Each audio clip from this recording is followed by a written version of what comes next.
الحمد لله رب العالمين والصلاة والسلام على سيد الأنبياء والمرسلين وعلى آله وأصحابه أجمعين أما بعد فأعوذ بالله من الشيطان الرجيم بسم الله الرحمن الرحيم وَلِلَّهِ عَلَى النَّاسِ حِجُّ الْبَيْتِ مَنِ اسْتَطَاعَ إِلَيْهِ سَبِيلًا صدق الله العلي العظيم وصدق رسوله النبي الأمين المختار الكريم الرؤوف الرحيم۔ لائق صد احترام معزز و مکرم علماء کرام سادات ذوی الاحترام حضرت قبلہ مفتی شمشاد صاحب قبلہ، جملہ حاضرین و حاضرات محفل، السلام علیکم ورحمۃ اللہ وبرکاتہ۔ آئیے ہم اور آپ مل کر انتہائی احترام و عقیدت کے ساتھ حضور سید المرسلین خاتم الانبیاء شفیع المذنبین رحمۃ للعالمین خاتم المعصومین راحت العاشقین صلی اللہ تعالی علیہ وآلہ واصحابہ وبارک وسلم کی بارگاہ میں اپنی غلامی کا ثبوت دیں، اور جس طریقے سے میں پڑھا ہوں میرے ساتھ مل کر حضور دل کے ساتھ نذرانہ محبت پیش کریں۔ الصلاۃ والسلام علیک یا رسول اللہ، الصلاۃ والسلام علیک یا حبیب اللہ، الصلاۃ والسلام علیک یا نبی اللہ، وعلی آلک واصحابک یا نور اللہ، صلی اللہ تعالی علیہ وسلم۔ ان کے طفیل حج بھی خدا نے کرا دیے، ان کے طفیل حج بھی خدا نے کرا دیے، اصل مراد حاضری اس پاک در کی ہے، اصل مراد حاضری اس پاک در کی ہے۔ دوستان محترم، جناب ماسٹر اسماعیل سندھا صاحب اور ان کی اہلیہ سفر حج، سفر حرمین شریفین پر تشریف لے جا رہے ہیں۔ اسی موقع پر، اسی مناسبت سے آج کی یہ محفل منعقد کی گئی ہیں۔ کثیر تعداد میں علماء کرام، سادات عظام اور عوام اہل سنت یہاں پر موجود ہیں۔ میں ضروری سمجھتا ہوں کہ حج ہی کے حوالے سے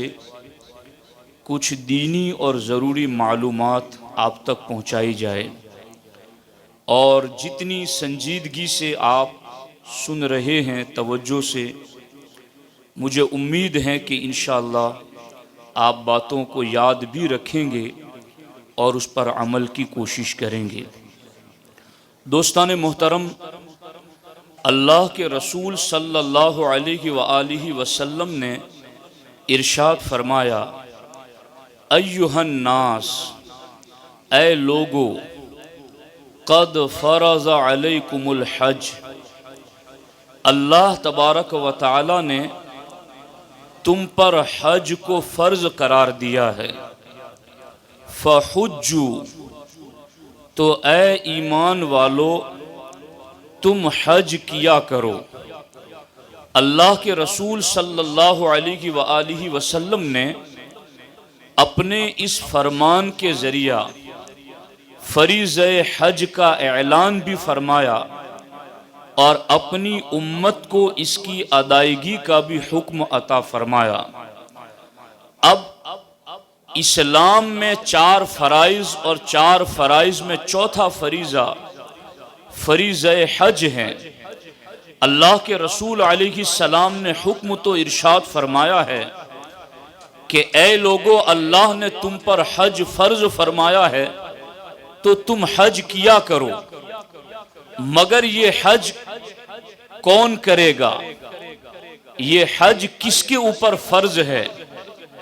چونکہ اسلام ایک ایسا مذہب ہے کہ بندے کو رب نے جتنی طاقت دی ہے اتنی طاقت ہی کا اس کو ذمہ دار بنایا ہے۔ اگر وہ چل کے مسجد تک جا سکتا ہے تو اسے جانے کا پابند کیا ہے، اگر وضو کر سکتا ہے، وضو پر قدرت ہے تو پانی کے ذریعہ وضو کرنے کا اس کو پابند کیا گیا ہے۔ اسی طریقے سے اللہ رب العزت نے تمام فرض اور واجب عبادتوں کے اندر جو بندے کو طاقت دی ہے اسی طاقت کے مطابق اس سے عبادت کا مطالبہ فرمایا ہے۔ اب فرض حج کا جب اللہ نے حکم دیا ہے تو یہ فرض کیا ہر ایک مسلمان پر ہے؟ اللہ تبارک و تعالی نے خود ارشاد فرمایا، من استطاع الیہ سبیلا، حج اس بندے پر فرض ہے جو اس کی طاقت رکھتا ہے، جو اس کی استطاعت رکھتا ہے۔ اور میں ابھی پڑھتے ہوئے اس بات پر غور کر رہا تھا، علماء کرام اس پر خصوصی توجہ دیں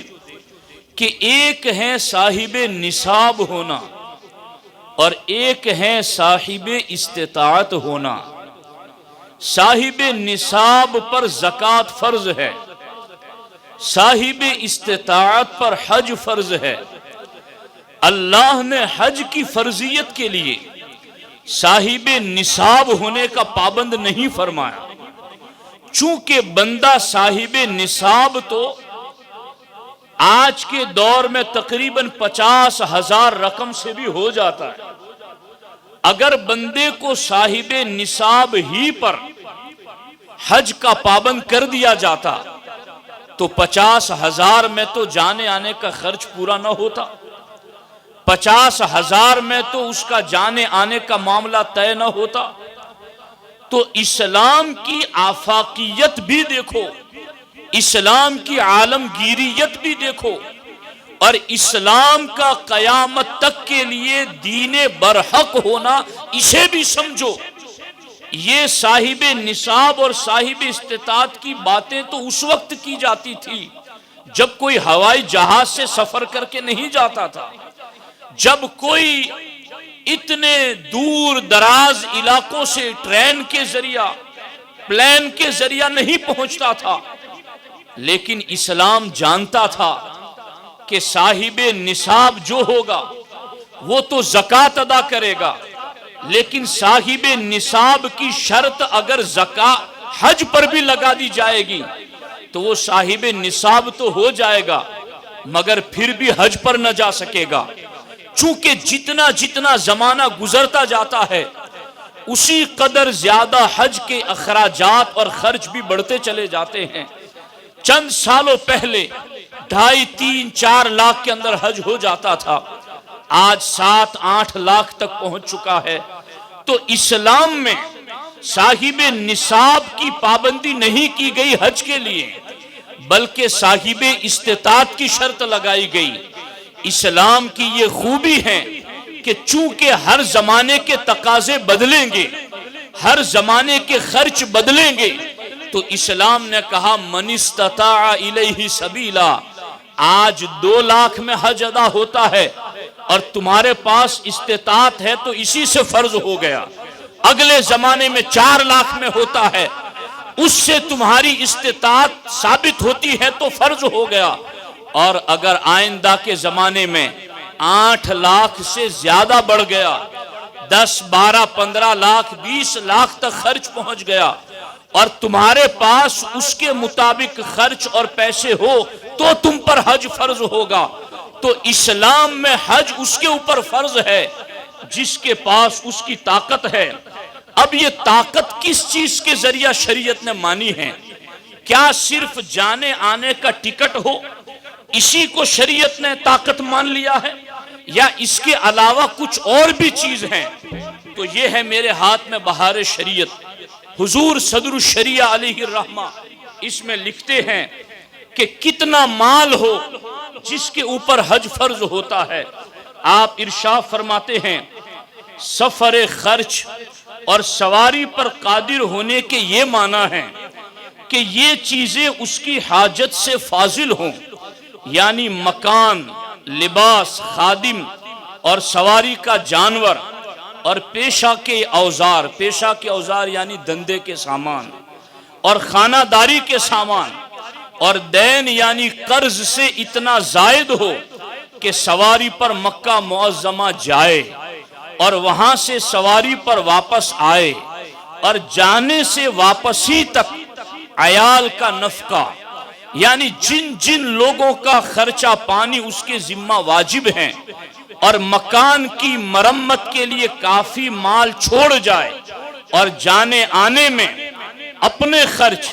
اور اپنے گھر والوں کے خرچ میں قدر متوسط کا اعتبار ہے، یعنی درمیانی درجے کے کھانے پینے کا خرچ جن کا ذمہ اس کے ذمے ہیں، ماں باپ ہو، بیوی بچے ہوں، یا جن جن کا خرچ اس کے ذمہ شریعت نے لازم کیا ہے، ان تمام کو خرچ دے کر جائے، اور واپس آنے تک کا خرچہ اس کے پاس رہے اتنا بجٹ، اور وہ جائے بھی آئے بھی اتنا خرچ اگر اس کے پاس ہے، تو شریعت نے ایسے بندے پر حج کو فرض قرار دیا ہے کہ ایسا بندہ اب اس کے اوپر حج فرض ہو چکا ہے۔ اب دیکھو تو سگی، کبھی کبھی کچھ لوگ یہ سمجھتے ہیں کہ میرے پاس اتنے لاکھ تو ہیں، مگر وہاں جاؤں گا تو جو رشتہ دار مجھے ملنے آئے تھے اب ان کے لیے کھجور پانی لانا پڑے گا، کوئی بہت قریبی ہیں اس کے لیے کپڑے لانے پڑے گے، اس کے لیے فلاں چیزیں لانی پڑے گی، تو اب یہ تو 8 لاکھ میں بجٹ نہیں بنتا ہے، اس کے لیے تو ابھی مجھے اور 4-5 لاکھ جمع کرنے پڑیں گے۔ تو یاد رکھیں حضور صدر الشریعہ فرماتے ہیں جو لوگ حج کو جاتے ہیں وہ دوست احباب کے لیے تحفہ لایا کرتے ہیں، یہ تحفے لانا ضروریات میں سے نہیں ہیں۔ اگر کسی کے پاس اتنا مال ہے کہ جو ضروریات بتائے گئے ان کے لیے اور آنے جانے کے اخراجات کے لیے کافی ہے، مگر کچھ بچے گا نہیں اس کے پاس کہ دوستوں کے لیے تحفہ لائے، جب بھی حج فرض ہے اس کی وجہ سے حج نہ کرنا حرام ہے۔ تو آپ محسوس کر رہے ہیں کہ حج فرض ادائیگی کا جو معاملہ ہے، ہمارے آقا علیہ السلام نے بھی ارشاد فرمایا الزاد والراحلہ۔ سرکار سے پوچھا گیا حضور آپ نے حکم تو دے دیا کہ حج کریں، اور اللہ نے فرض تو قرار دے دیا ہے کہ حج کریں، اور آپ نے اللہ نے شرط بھی لگا دی ہے کہ جسے طاقت ہو وہ کریں، تو اے اللہ کے رسول علیہ السلام وہ طاقت کتنے درجے تک کی ہو؟ تو حکم دیا گیا کہ جانے آنے تک کا اس کا اپنا خرچ اس کے پاس ہو، اور جن کا خرچہ اس کے ذمہ ضروری لازم ہے ان کا دے کر جائے وہ، اگر اتنا اس کے پاس ہے، اگرچہ کسی کے لیے تحفہ نہ لا سکے، اگرچہ کسی کے لیے تحائف نہ لا سکے، پھر بھی اس کے اوپر حج فرض ہو جاتا ہے۔ تو دوستان محترم، یہ ہے فریضہ حج کی ادائیگی کا معاملہ، جس کے لیے ہم پر حج فرض ہو چکا ہے، تو پھر اسے حج کی ادائیگی کے لیے ضرور چلنا چاہیے۔ ہمارے آقا علیہ السلام نے فرمایا تعجلوا الی الحج، لوگ اتنا اس کے پاس سامان ہوتا ہے، اور یہ بھی یاد رکھیں جس طرح قربانی کا نصاب ہے کہ وہ قربانی کے 3 دن اور 2 راتوں میں اس کے پاس نصاب ہو گیا تو قربانی واجب ہے، اسی طریقے سے حج کا معاملہ ہے کہ حج کے جو اخراجات کا مسئلہ ہے، اگر وہ ایام حج اور حج کے مہینوں میں بندے کے پاس موجود ہے تو پھر اس کے اوپر حج فرض ہو جاتا ہے۔ اور ہمارے آقا علیہ السلام نے اسی لیے ارشاد فرمایا تعجلوا الی الحج فإن احدکم لا یدری، سرکار ارشاد فرماتے ہیں کہ حج فرض ہو چکا ہے تو اس کی ادائیگی میں جلدی کرو، فإن احدکم لا یدری ما یعرض لہ، اس لیے کہ تم میں سے کسی کو پتا نہیں کہ کل اس کے ساتھ کیا معاملہ پیش آ جائے، کل بیماری آ جائے، کل تنگی آ جائے، کل معاملات راستے پر خطر ہو جائے، اس کے لیے جانا دشوار ہو جائے، اس سے پہلے کہ یہ ساری باتیں اس کی راہ میں رکاوٹ بن جائے، اللہ کے رسول علیہ السلام فرماتے ہیں اس سے پہلے ہی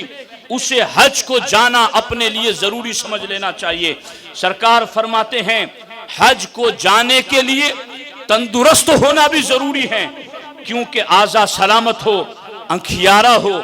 اپاہج اور فالج والے، اور جس کے پاؤں کٹے ہوئے ہوں اور بوڑھے پر کہ سواری پر خود نہ بیٹھ سکتا ہو، حج فرض نہیں ہے۔ تو یہ ساری چیزیں تمہارے اوپر آ جائے کہ اعضاء تمہارے سلامت نہ رہے، تعجلوا الی الحج، اس سے پہلے حج کر لو۔ تمہاری آنکھوں کی بینائی اچک لی جائے، تعجلوا الی الحج، اس سے پہلے حج کر لو۔ تم فالج اور اپاہج میں مبتلا ہو جاؤ، تعجلوا الی الحج، اس سے پہلے حج کر لو۔ پاؤں کٹ جائے یا بڑھاپا ایسا طاری ہو جائے کہ سواری پر بیٹھنے کی خود قدرت نہ ہو، تعجلوا الی الحج، اس سے پہلے حج کر لیا کرو۔ سرکار اپنی امت پر کتنے شفیق ہے آپ میں سے ہر بندہ جانتا ہے، وہ رؤوف و رحیم بھی ہے، وہ رحمت للعالمین بھی ہے، پھر بھی ارشاد فرماتے ہیں جس پر حج فرض ہے اور وہ حج کی ادائیگی کے لیے نہیں جاتا، خطرہ ہے کہ وہ یہودی ہو کر مرے یا عیسائی ہو کر کے مرے، یعنی اس کا خاتمہ ایمان پر نہ ہو، اس کا اندیشہ ہے، اس کا خطرہ بڑھ جاتا ہے۔ اس لیے ساتھیوں، جس کے اوپر شریعت کی روشنی میں جو میں نے آپ کے سامنے عرض کیا، اگر اتنا ہے تو پھر اس کو حج کی ادائیگی کے اندر تاخیر نہیں کرنی چاہیے، حج کی ادائیگی کے لیے اس کو کوشش کرنی چاہیے۔ اب اس سلسلے کے اندر بندہ حج کے لیے نکلتا ہے تو آگے اس کے لیے کیا انعامات ہیں، کیا بشارتیں ہیں۔ حاجی اسماعیل صاحب یہاں سے حج کے لیے جاتے ہیں، لیکن آپ جانتے ہیں کہ وہ خانہ کعبہ جس کے طواف کے لیے یہ جاتے ہیں، وہ خانہ کعبہ کہاں سے اترا، کہاں سے آیا، اور اس خانہ کعبہ کا طواف سب سے پہلے کنہوں نے کیا اور کہاں سے چل کے کیا، یہ ہے الترغیب والترہیب۔ اس کے اندر اللہ کے رسول علیہ السلام کا فرمان ہے، لما احبط اللہ آدم من الجنہ، جب اللہ رب العزت نے حضرت آدم علیہ السلام کو جنت سے زمین پر اتارا تو اللہ نے آدم علیہ السلام سے کہا انی محبت معک بیتا او منزلا، اے آدم صرف جنت سے میں نے تمہیں ہی نہیں اتارا، تمہارے ساتھ میں نے خانہ کعبہ کو بھی اتارا ہے، بیت اللہ کو بھی اتارا ہے، البیت العتیق کو بھی اتارا ہے۔ خانہ کعبہ یہ جنت سے اترا ہے اور حضرت آدم علیہ السلام کے ساتھ اترا ہے۔ آدم اور خانہ کعبہ ساتھ ساتھ جنت سے آئے ہیں، مگر کعبہ کو حجاز میں رکھا گیا اور آدم علیہ السلام کو کہاں رکھا گیا، اور آدم علیہ السلام کہاں اترے، اور پھر آدم علیہ السلام نے کہاں سے سفر کیا حج کا پہلا سفر۔ تو مبارکباد ہیں حاجی اسماعیل صاحب کو اور جتنے بھی اہل ایمان حج کے لیے ہند کی سرزمین سے جاتے ہیں، ان سب کے لیے ہمارے آقا علیہ السلام نے ارشاد فرمایا ان آدم علی نبینا وعلیہ السلام ات البیت الف عطیت، حضرت آدم علیہ السلام خانہ کعبہ 1000 مرتبہ حاضر ہوئے ہیں، 1000 مرتبہ، الف عطیت 1000 مرتبہ خانہ کعبہ پہنچے ہیں، لم یرکب قط فیہن، اور ان 1000 اسفار میں کسی سفر میں آپ نے سوار ہو کر سفر نہیں کیا، پیدل سفر کیا ہے۔ چلتے ہوئے سفر کیا ہے، اور یہ سفر کہاں سے کیا، کس سرزمین سے کیا؟ کیا آدم علیہ السلام جو جنت سے اترے، وہ خانہ کعبہ جو جنت سے اترا، اس خانہ کعبہ کا پہلا طواف آدم علیہ السلام نے کیا تو کیا امریکہ سے چل کر کیا، کیا افریقہ سے چل کر کیا، کیا دنیا کے کسی اور ملک اور خطے سے چل کے کیا؟ نہیں نہیں، اے ہند والو، میر عرب کو آئی ٹھنڈی ہوا جدھر سے، میرا وطن وہی ہے، میرا وطن وہی ہے۔ اللہ کے رسول علیہ السلام کو جس ہند کی طرف سے عشق کی خوشبو آ رہی تھی،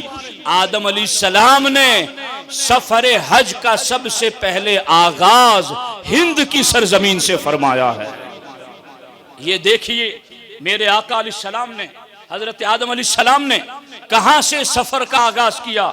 من الہند علی رجلیہ، ہند کی سرزمین سے حضرت آدم علیہ السلام نے سفر کا آغاز کیا ہے۔ اور دوسری جگہ حدیث پاک میں یہ لفظ ہے، فخرج آدم علیہ السلام من ارض الہند حاجا، کہ حضرت آدم علیہ السلام نے حج کے ارادے سے سب سے پہلا سفر خانہ کعبہ کی نیت سے جو کیا ہے، من ارض الہند، وہ سرزمین ہند سے کیا ہے۔ تو ہند والو، تمہارا تو خانہ کعبہ سے بہت گہرا تعلق ہے۔ کوئی کس کو کہتا ہے میرا فلاں فلاں سے کیا کیا تعلق ہے؟ ہند والو، تمہارا حرم سے تعلق ہے، خانہ کعبہ سے تعلق ہے،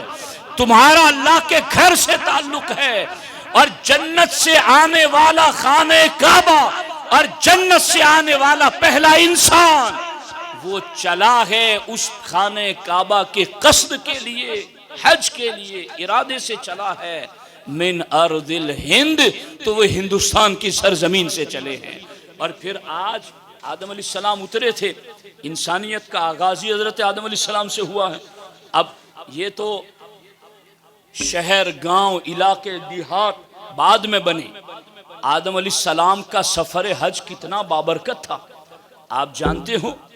حاجی کے بارے میں میرے پاس وقت ہوتا تو میں تمہیں بہت خوب لمبی سیر کراتا اور بہت کچھ سناتا جو تمہاری ضروریات کے متعلق ہے۔ گرمی بھی ہے، وقت بھی کافی ہے۔ باقی اس بات کو یاد رکھو، حاجی گھر سے نکلتا ہے، ہر ایک ایک قدم پر اللہ اس کو 700 نیکیاں عطا فرماتا ہے۔ ایک ایک قدم پر جب وہ اپنے گھر سے نکلتا ہے تو ایک ایک قدم کے اوپر اس کو 700 نیکیاں ملتی ہے۔ اور یہ حاجی جب 8ویں ذی الحج کو حرم سے منا کے لیے احرام باندھتا ہے، اپنی ہوٹل سے جب وہ احرام باندھ کر کے منا کی طرف چلتا ہے، اور منا کے اندر ظہر، عصر، مغرب، عشاء اور فجر ادا کر کے پھر دوسرے دن نویں کی صبح کو جب وہ عرفات کی طرف چلتا ہے، اور پھر وہاں سے آگے کے منازل طے کر کے طواف بیت اللہ کے لیے آتا ہے، میرے آقا علیہ السلام اس کے حوالے سے ارشاد فرماتے ہیں، من حج من مکہ ماشیا حتی یرجع، سرکار دو عالم صلی اللہ علیہ وسلم ارشاد فرماتے ہیں، جو حاجی حج کے ارادے سے اپنی ہوٹل سے 8ویں ذی الحج کو جب نکلتا ہے اور پیدل چلتا ہے تو کیا ہوتا کہ جب تک وہ چلتا رہتا ہے اور چل کر کے وہ واپس آتا ہے، کتب اللہ لہ بکل خطوۃ 700 حسنۃ، سرکار فرماتے ہیں اب 8ویں کو نکلتا ہے، 5 دن تک چلتا رہتا ہے۔ کتنا چلتا ہے، کتنے قدم اٹھتے ہیں، ہر قدم پر اللہ رب العزت حاجی اور حجیانی کو 700 نیکیاں عطا فرماتا ہے۔ اور یہ 700 نیکیاں جمبو سر سے قدم اٹھانے والیوں کی طرح نہیں، وہ وہاں جو قدم اٹھاتا ہے، جو 8ویں کو احرام باندھ کر کے منا کی طرف چلنے کے لیے جب وہ قدم اٹھاتا ہے اور وہاں ایک ایک قدم پر جو 700 ملتی ہے وہ ہند سے چلنے والے قدموں والی 700 والیاں نہیں، بلکہ میرے آقا فرماتے ہیں کل حسنۃ مثل حسنات الحرم۔ اب یہ جو 8ویں کو احرام باندھ کر مینا کے لیے پیدل چل رہا ہے، یہاں اس کو جو ایک قدم پر 700 نیکیاں ملتی ہیں تو وہ 700 میں سے ہر ایک نیکی حرم کی نیکیوں کے برابر ہے۔ یعنی وہ 700 جو ملتی ہیں ان 700 میں سے ایک ایک نیکی گجرات والی نہیں، بنگال بہار والی نہیں، بلکہ وہ جو نیکی ملتی ہے وہ حرم والی ایک ایک نیکی ایسی ایک قدم پر 700 ملتی ہیں۔ تو صحابہ نے پوچھا اے اللہ کے رسول علیہ السلام وما حسنات الحرم، یہ حرم کی نیکیوں کی ڈیفینیشن کچھ الگ ہے کیا؟ حرم کی نیکیوں کا معاملہ گنتی شمار اور کاؤنٹ الگ ہے کیا؟ تو میرے آقا علیہ السلام نے فرمایا ہاں بکل حسنۃ مئۃ الف حسنۃ، حرم کی ایک نیکی باقی جگہوں کی 1,00,000 نیکیوں کے برابر ہے۔ تو ایسی 700 نیکیاں ملتی ہیں، یعنی حاجی 8ویں ذی الحجہ کو احرام باندھ کر مینا کی طرف پیدل چلتا ہے تو ہر قدم پر اللہ اسے 7 کروڑ نیکیاں عطا فرماتا ہے۔ ایک قدم پر 7 کروڑ نیکیاں، کہاں گئے 7 لاکھ، کہاں گئے 8 لاکھ؟ ایک قدم بھی 8 لاکھ کا بدل نہیں، ایک ایک قدم پر رب اتنی نیکیاں عطا فرماتا ہے۔ تو جن پر حج فرض ہے پھر وہ اس میں جلدی کرے۔ اور میں تو آپ جو حاجی اسماعیل صاحب کے محبت والے گھر والے خاندان والے یہاں آئے ہیں، خوش ہو جاؤ، آپ کے لیے بھی ان کا حج کے لیے جانا بڑا سعادت مندی کا ذریعہ ہے۔ ہمارے آقا نے فرمایا الحاج یشفع فی 400 من اہل بیت، سرکار فرماتے حاجی حج کر کے پلٹتا ہے تو اللہ اس کے کنبے قبیلے میں سے 400 لوگوں کی شفاعت کا کوٹا اسے عطا فرما دیتا ہے۔ تو یہ تو خاندان کا ہر فرد خوشی منائے کہ ہماری شفاعت کے اسباب میں سے ایک سبب تیار ہو گیا، ایک ذریعہ اور ایک وسیلہ بن گیا ہے۔ اب حضرت آدم علیہ السلام ہند کی سرزمین سے نکلے تو پھر کیسا ہوا آگے؟ فما نزل منزلا اکل فیہ وشرب الا صار عمرانا بعدہ وقرا۔ یہ جو بستیاں بنی ہیں، یہ جو گاؤں دیہات بنے ہیں، یہ جو شہر بنے ہیں، یہ کیسے بنے ہیں؟ فرماتے حضرت آدم نے ہند سے جب حرم کا سفر کیا، جہاں جہاں آپ نے ٹھہر کر کھانا پانی کیا، بعد میں وہیں پر اللہ نے شہر آباد فرما دیے، گاؤں آباد فرما دیے، دیہات آباد فرما دیے۔ سفر حج اتنا بابرکت ہے، قدم لگتے ہیں رب برکتیں عطا فرما دیتا۔ تو یہ ہیں حاجی کے لیے ایک خصوصی انعام اور خصوصی بشارت۔ اب اس میں کافی حدیثیں ہیں، لیکن میں اپنی گفتگو کا آخری جز آپ کے سامنے پیش کرنا چاہتا ہوں، اور اس کو بہت ہی خاص توجہ کے ساتھ سننا ہے۔ میرے بھائیوں اور ماں بہنوں، آپ سب بھی سنو۔ حج پر جو لوگ جا رہے ہیں، سرکار نے حج کی ادائیگی والے کے لیے بھی بڑی قیدیں لگائی کہ اے حاجی تو حج کے لیے جا رہا ہے تو وہاں بھیڑ بھاڑ ہوگی، تھکاوٹ لگے گی، دھوپ لگے گی، غصہ آئے گا کہ کسی کا کیا مزاج، کسی کا کیا مزاج، کب تمہیں پیاس لگے کب بھوک لگے، وقت پر ملا لیٹ ہوا، کبھی اے سی چلا کبھی بند ہو گیا، کبھی گاڑی چلی کبھی رک گئی، کبھی کسی نے کچھ کہا کبھی کسی نے کچھ کہا۔ یہ 5 دن کا رن بڑا سخت اور کڑک ہوتا ہے، اور اس میں بندے کو برداشت کرنا ہوتا ہے۔ اور پھر وہاں پر حالات بھی ایسے کہ عورتوں کی بھی بھیڑ ہے، مردوں کی بھی بھیڑ ہے، اور طواف بیت اللہ کے وقت عورت کو حکم ہے چہرہ نہ چھپائے۔ اب ایسے وقت کے اندر وہاں اختلاط ہوتا ہے مرد عورتوں کا، ادھر چہرہ بھی کھلا ہے، ادھر بیت اللہ بھی ہے، ادھر اللہ کی جلالت اور قدرت بھی ہے، ادھر بندے کو حکم ہے کہ نگاہ کو جھکا کے رکھنا ہے۔ اب ان سارے حالات میں نفس بھی بہک سکتا ہے، گالی گلوچ غصہ کی طرف بھی شیطان مائل کر سکتا ہے۔ اس کے لیے ہمارے آقا نے فرمایا کہ من حج البیت فلم یرفس ولم یفسق رجع کیوم ولدتہ امہ۔ سرکار فرماتے جس نے بیت اللہ کا حج کیا اور اس نے کوئی رفس نہیں کیا،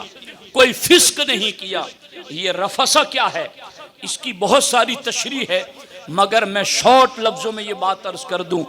آدمی اپنی بیوی سے قربت چاہنے کے لیے جو بھی لفظ بولتا ہے، اس لفظ سے بھی حاجی کو روک دیا گیا۔ اشارتاً کنایتاً بھی کوئی لفظ جو اپنی بیوی کے ساتھ معاملات کے بندہ بولتا ہے، حالت حج حالت احرام میں وہ لفظ بولنے سے بھی روک دیا گیا ہے۔ ولم یفسق، اور کوئی فسق والا کام نہیں کرنا، گالی نہیں دینا، غصہ نہیں کرنا، دھکا نہیں دینا، مار پیٹ نہیں کرنا۔ اگر حاجی نے ان دونوں شرطوں پر عمل کر لیا کہ اپنی بیوی سے پرسنل معاملات کے حوالے سے کوئی ایسی بات نہ کی اور فسق نہ کیا، برداشت اور صبر کیا، سرکار فرماتے ہیں وہ حج کر کے آئے گا تو ایسا آئے گا جیسا آج ہی دنیا میں ماں کے پیٹ سے جنم لیا ہے، اتنا صاف ستھرا ہو کر آئے گا۔ اب اس سلسلے کے اندر حضرت آدم علیہ السلام نے جو سفر کیا تھا یہ ہے احیاء العلوم، اور اس میں امام غزالی رضی اللہ تعالیٰ عنہ فرماتے ہیں حج تو حضرت آدم نے ہندوستان سے ہی کیا تھا، مگر مبارکباد کنہوں نے دی تھی؟ آج میں اور آپ مبارک دینے کے لیے آئے ہیں، دعا دینے کے لیے آئے ہیں۔ ہمارا آپ کا حصہ بھی کتابوں میں موجود ہے کہ کیا ہے جب ہند سے حج کا سفر آدم علیہ السلام نے کیا تو انہیں کنہوں نے مبارک دی؟ لقیتہ الملائکۃ، فرشتے حضرت آدم سے ملاقات کے لیے آئے، فقالو، اور فرشتوں نے کہا بر حجک یا آدم، اے آدم اللہ تمہارا حج قبول فرمائے۔ میں اور آپ بھی تو یہی کہنے آئے ہیں، بر حجک یا آدم، آدم تمہارا حج اللہ قبول فرمائے۔ لقد حججنا هذا البيت قبلك بألف عام، آدم تم انسان ہو، تم نے آج حج کیا ہے، ہم فرشتے ہیں، ہم نے 2000 سال پہلے ہی اس کا حج ادا کر لیا ہے۔ تو ساتھیو دیکھو یہاں پر اب حج جو قبول ہوتا ہے تو اس میں بھی ایک دو تین روایتیں پڑھوں گا، چونکہ بہت سکون سے آپ بیٹھے ہیں اور وقت بھی کوئی اتنا زیادہ نہیں ہوا ہے، مگر وہ روایتیں ایسی ہیں کہ جنہیں سنیں گے تو آپ کا ایمان تازہ ہوگا۔ حضرت علی بن موفق رضی اللہ تعالیٰ عنہ کہتے ہیں حججت سنتاً، ایک سال میں نے حج کیا تو جب عرفہ کی رات آئی تو نمت بمنا فی مسجد الخیف، تو میں وادی منا میں مسجد خیف میں شب عرفہ سو گیا۔ فرماتے ہیں میں نے خواب میں دیکھا کہ 2 فرشتے آسمان سے اترے، ان کے جسموں پر سبز رنگ کا لباس تھا۔ ایک نے دوسرے سے کہا اے اللہ کے بندے، تدری کم حج بیت ربنا عز وجل فی هذا البیت فی هذه السنہ، اے اللہ کے بندے تم جانتے ہو کہ اس سال کتنے لوگوں نے حج بیت اللہ کیا؟ دوسرا کہتا ہے نہیں۔ تو جس نے پوچھا تھا اسی نے کہا کہ اس سال خانہ کعبہ کا حج 6 لاکھ لوگوں نے کیا، 6 لاکھ لوگوں نے حج بیت اللہ کیا۔ افتدری، تو کیا تم جانتے ہو کہ کتنوں کا قبول ہوا؟ 6 لاکھ لوگوں نے حج کیا تو کیا یہ پتا ہے کہ کتنوں کا قبول ہوا؟ قال لا، کہا مجھے نہیں پتا۔ تو اس پوچھنے والے نے کہا 6 انفس، 6 لوگوں کا قبول ہوا ہے، ڈرنا نہیں۔ 6 لوگوں کا قبول ہوا ہے، چونکہ جو رحمتیں بخشش عرفہ کے دن کو برستی ہیں وہ پورے سال میں کبھی نہیں برستی۔ 6 لوگوں کا قبول ہوا۔ اتنا کہنا تھا کہ وہ میری نگاہوں سے غائب ہو گئے، میں ڈر کے نیند سے اٹھا، بہت غم تھا مجھے، تو میں نے کہا کہ اگر 6 لوگوں کا قبول ہوا ہے فَأَيْنَ أَكُونُ أَنَا فِي السِّتَّةِ أَنفُسٍ، تو ان 6 لوگوں میں میں کہاں ہوں گا؟ جن کا مرتبہ اتنا بلند تھا کہ انہیں خواب میں فرشتے آ کر بتا رہے ہیں، وہ خود کہہ رہے ہیں کہ 6 لوگوں کا قبول ہوا ہے تو ان 6 میں تو میں کہاں ہوں گا؟ تو جب میں عرفہ سے گزرا اور پھر میں مشعر حرام پر آیا، وہاں میں غور و فکر کرتا رہا کہ اتنے لوگ ہیں، ہزاروں لاکھوں کی تعداد میں، 6 لوگوں کا قبول، اب ان کا کیا بنے گا؟ سوچتے سوچتے میں سو گیا۔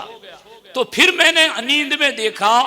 کہ 2 شخص آسمان سے اترے، وہی لباس وہی بات چیت۔ تو ایک نے پوچھا اتدری ماذا حکم ربنا عز وجل فی ہذہ اللیلہ، کیا تم جانتے ہو کہ آج کی رات اللہ نے کیا فیصلہ فرمایا؟ کہا نہیں۔ کہا فَإِنَّهُ وَهَبَ لِكُلِّ وَاحِدٍ مِّنَ السِّتَّةِ مِئَةَ أَلْفٍ، اللہ نے ان 6 لوگوں میں سے ایک ایک کو 1 لاکھ حاجی عطا کر دیے، اور اس ایک کے صدقے میں اللہ نے باقی 1 لاکھ کا حج قبول فرما لیا۔ تو ان 6 کا قبول ہوا تو 6 کے صدقے میں رب نے 6 لاکھ حاجیوں کا حج قبول فرما لیا۔ تو یہ بھی اللہ کی رحمت ہے اور یہ بھی اللہ کا ایک خاص کرم ہے۔ اب اس سلسلے کی ایک آخری کڑی میں آپ کے سامنے عرض کرتا ہوں، اور اس پر بھی میں نے الترغیب میں کئی حدیثوں کو نشان لگایا تھا، مگر صرف اس حدیث کو پیش کر کے گفتگو کو اختتام کی طرف لے جانا چاہتا ہوں۔ ہمارے آقا حضور سید المرسلین صلی اللہ تعالی علیہ وآلہ وسلم نے حاجی جب حج بیت اللہ کرتا ہے یعنی طواف کرتا ہے، اس وقت اس کو لغو اور بے مقصد لایانی باتیں کرنے سے روکا گیا ہے کہ وہ یہاں پر بے مقصد باتیں نہ کریں اور لغو باتوں میں مصروف نہ رہیں۔ اس سلسلے میں اس حدیث پاک کو آپ دیکھیں کہ وہیب بن الورد المکی وہ فرماتے ہیں کہ میں ایک رات خانہ کعبہ کے قریب نماز پڑھ رہا تھا۔ یہ جو حج کے لیے جاتے ہیں رش زیادہ ہوتا ہے، تو ہمیں دوران طواف کیا کرنا ہے؟ دنیاوی باتیں کرنی ہیں، گپ شپ کرنا ہے، یا کیا کرنا ہے؟ حضرت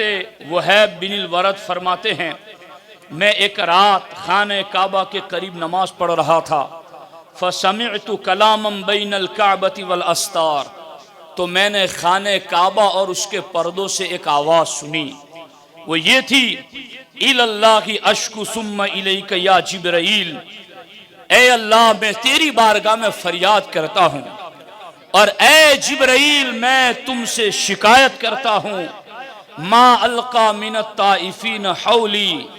کہ میرے ارد گرد جو طواف کرنے والے ہیں، من تفکرہم فی الحدیث، وہ تو دنیاوی فکروں میں مشغول ہیں،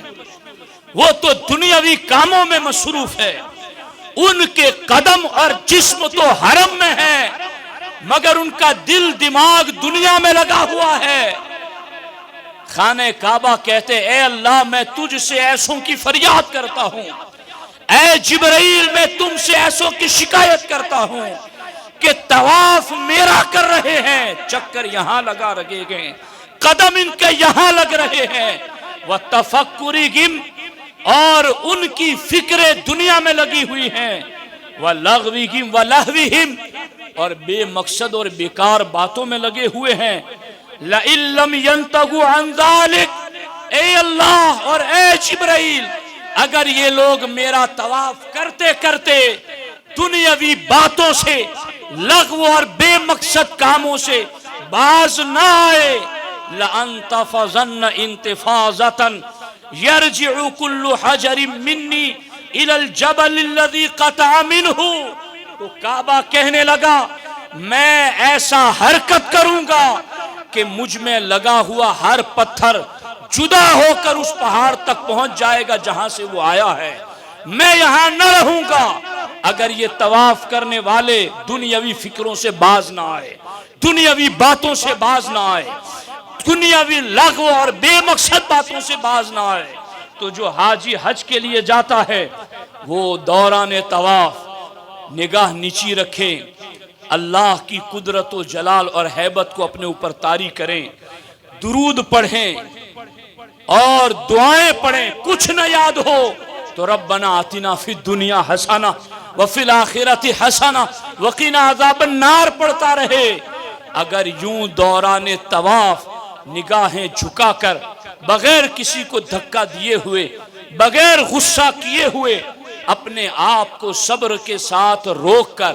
نگاہوں کو بھی بچایا، جسم کو بھی بچایا، زبان کو بھی بچایا، تو پھر مبارک ہے ایسے حاجی کے لیے کہ تم نے مبرور حج کی سعادت پائی اور تم حج کو لوٹو گے تو یوں لوٹو گے جیسے آج ہی دنیا میں پیدا ہوئے ہو. یہ سارے امکانات بڑھ جاتے ہیں. تو میرے بھائیوں، گفتگو کا خلاصہ یہ نکلا حاجی اسماعیل صاحب اور ان کی اہلیہ حج کے لیے جا رہے ہیں. اب آپ کہیں کہ ابھی انہوں نے حج کیا نہیں، آپ حاجی کہہ رہے ہیں، تو اس پر بھی باتیں اور دلائل ہیں کہ قرآن مجید میں کئی جگہوں پر ماضی کے صیغے آئے. اتا امر اللہ فلا تستعجلوا، اللہ کا حکم آ گیا جلدی مت کرو. تو یہ عطا جو ہے چونکہ اتنا یقینی تھا اس لیے بات ہو گئی، تو اب یہ سارے معاملات طے ہے. تو حاجی اسماعیل صاحب ان کی اہلیہ سفر حج پر جا رہے ہیں. ہمارے آقا نے فرمایا تھا حج کرو، حج اس پر فرض ہیں جو سواری اور کھانے پر قدرت رکھے. جتنا 40 دن 50 دن جانا ہے اتنے دنوں تک کا میڈیم درجے کا کھانے کا راشن رقم جن کا اس کے ذمہ واجب ہے ان کا دے سکے اور جا سکے اور آ سکے، اتنا ہو تو اس پر حج فرض ہے. اب یہ فرض ہو گیا، اس پر بھی اور مسائل ہیں اور اس میں جلدی کرنی چاہیے. 1 سال اگر لیٹ کرتا ہے تو یہ صغیرہ ہے، باقی آگے سال ہا سال لیٹ کرتا ہے تو کبیرہ اور حرام ہو جاتا ہے. تو اس کے پھر آگے اللہ رسول کی ناراضگی کے معاملات بڑھتے چلے جاتے ہیں. اللہ تعالی ہمیں بھی جلد سعادت حج سے بہراور فرمائے، اور پھر جائے تو اس کے لیے سعادت ہند سے جانے والوں کے لیے تم اس سرزمین سے حج کے لیے جا رہے ہو جہاں سے حضرت آدم علیہ السلام گئے ہیں. وہاں جائے تو اپنے آپ کو گناہ سے بچانا ہے، نگاہ کو، زبان کو غلط کاموں سے بچانا ہے. یوں اگر اس طریقے سے حج ادا کرتے ہیں تو قبولیت حج کے چانسز بڑھ جاتے ہیں. اللہ کی رحمت سے ہمیشہ امید اچھی ہی رکھنی ہے. اللہ کریم کی بارگاہ میں دعا ہے اللہ جل مجدہ الکریم جتنے بھی حاضرین سامعین ہیں اللہ تعالی ہم سبوں کو صاحب استطاعت بنا دے، اور اللہ تبارک و تعالی ہمیں جلد سے جلد ادائیگی حج کی توفیق عطا فرمائے. السلام علیکم ورحمۃ اللہ وبرکاتہ.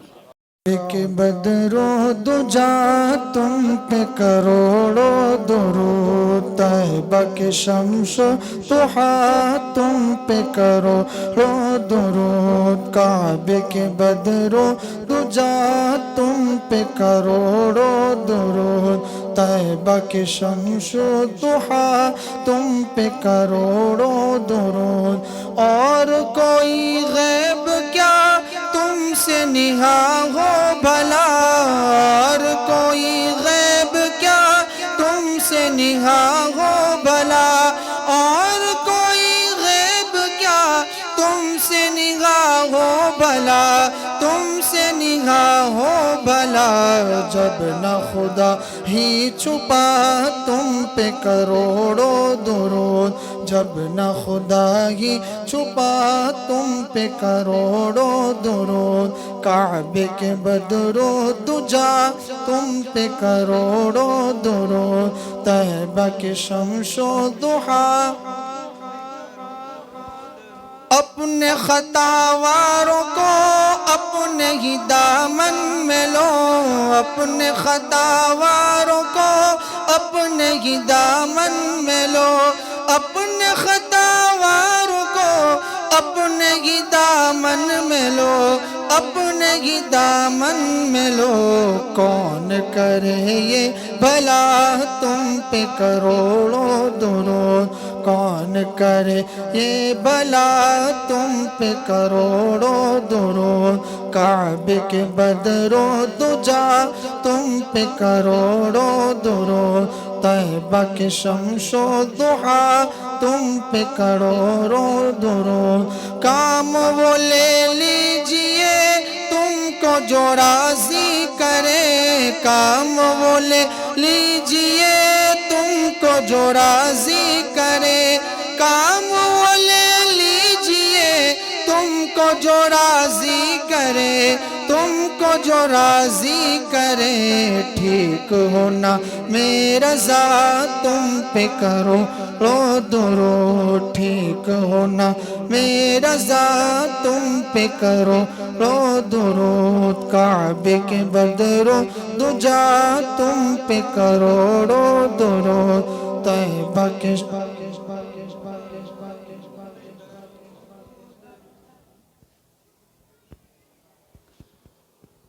بسم اللہ الرحمن الرحیم اللہم صلی علی سیدنا و مولانا محمد و آلہ و صحبہ و بارک وسلم یا اللہ یا رحمان یا رحیم تیری توفیق سے حاجی اسماعیل صاحب اور ان کی اہلیہ کی روانگی سفر حج کے موقع پر یہ اجتماع منعقد ہوا یا اللہ اس میں قرآن مجید کی تلاوت ہوئی نعتیں پڑھی گئی درود و سلام کا نذرانہ پیش کیا گیا باقی ذکر و اذکار نظر و نیاز یا اللہ ان سب کو اپنی بارگاہ بے نیاز میں قبول فرما یا اللہ یا رحمان یا رحیم ہمارے سادات کرام علماء کرام عوام اہل سنت مرد و خواتین نے اس اجتماع میں حاضری دی یا اللہ سب کی حاضری کو قبول فرما یا اللہ یا رحمان یا رحیم یہاں جو کچھ بھی پیغام سنایا گیا اسے یاد رکھنے عمل کرنے اور عام کرنے کی توفیق عطا فرما یا اللہ یا رحمان یا رحیم حاجی صاحب اور ان کی اہلیہ کے سفر حج کو آسان فرما انہیں صحت اور تندرستی عطا فرما تمام ارکان اچھے طریقے سے ادائیگی کی توفیق عطا فرما یا اللہ یا رحمان یا رحیم یا اللہ یا رحمان یا رحیم یا اللہ یا رحمان یا رحیم اپنے محبوب علیہ السلام کے صدقہ و طفیل انہیں اور ان کی اہلیہ کو مبرور اور مقبول حج کی سعادت عطا فرما یا اللہ یا رحمان یا رحیم انہیں ہر مشرف معظم مقام کی با ادب حاضری نصیب فرما یا اللہ یا رحمان یا رحیم ہر قسم کی غلطی گناہ سے انہیں بچنے کی توفیق عطا فرما یا اللہ یا رحمان یا رحیم ہم سب جو ان کی اس خوشی میں شریک ہیں یا اللہ ہم میں سے جو صاحب استطاعت ہے انہیں بھی جلد ادائیگی حج کی توفیق عطا فرما یا اللہ جو نہیں ہیں انہیں صاحب استطاعت ہونے کی نعمت عطا فرما یا اللہ یا رحمان یا رحیم ہم سبوں کی کمیوں کوتاہیوں غلطیوں گناہوں کو اپنے فضل خاص سے معاف فرما یا اللہ یا رحمان یا رحیم اس اجتماع کو سجانے میں دام درم قدم سخنے جن ساتھیوں نوجوانوں نے بڑھ چڑھ کر حصہ لیا یا اللہ سبوں کی کوششوں کو قبول فرما یا اللہ ہمارے علماء سادات کرام اپنا وقت نکال کر حاضر ہیں یا اللہ ان کی حاضری کو قبول فرما ان کے فیض میں ان کے علم میں ان کے اخلاص اور استقامت میں خوب برکتیں عطا فرما ان کا سایہ علم و روحانیت ہم سبوں کے سروں پر دراز سے دراز تر فرما یا رب بالمصطفیٰ بلغ مقاصدنا واغفر لنا ما مضى يا واسع الكرم لي خمسة نطفي بها حر الوباء الحاطمة المصطفى والمرتضى وابناهما والفاطمة يا صديق يا عمر يا عثمان يا حيدر دفع شرك خير آور یا شبیر و یا شبر الہی خیر گردانی بحق شاہ جیلانی الہی خیر گردانی بحق شاہ جیلانی الہی خیر گردانی بحق شاہ جیلانی ان اللہ و ملائکتہ یصلون علی النبی یا ایہا الذین آمنوا صلوا علیہ وسلموا تسلیما اللہم صلی علی سیدنا و مولانا محمد و آلہ و صحبہ و بارک وسلم و افوض امری الاللہ ان اللہ بصیر بالعباد و صلی اللہ تعالی علی خیر خلقہ و علی آلہ و صحبہ اجمعین برحمتک یا ارحم الراحمین۔ تمامی حضرات اپنی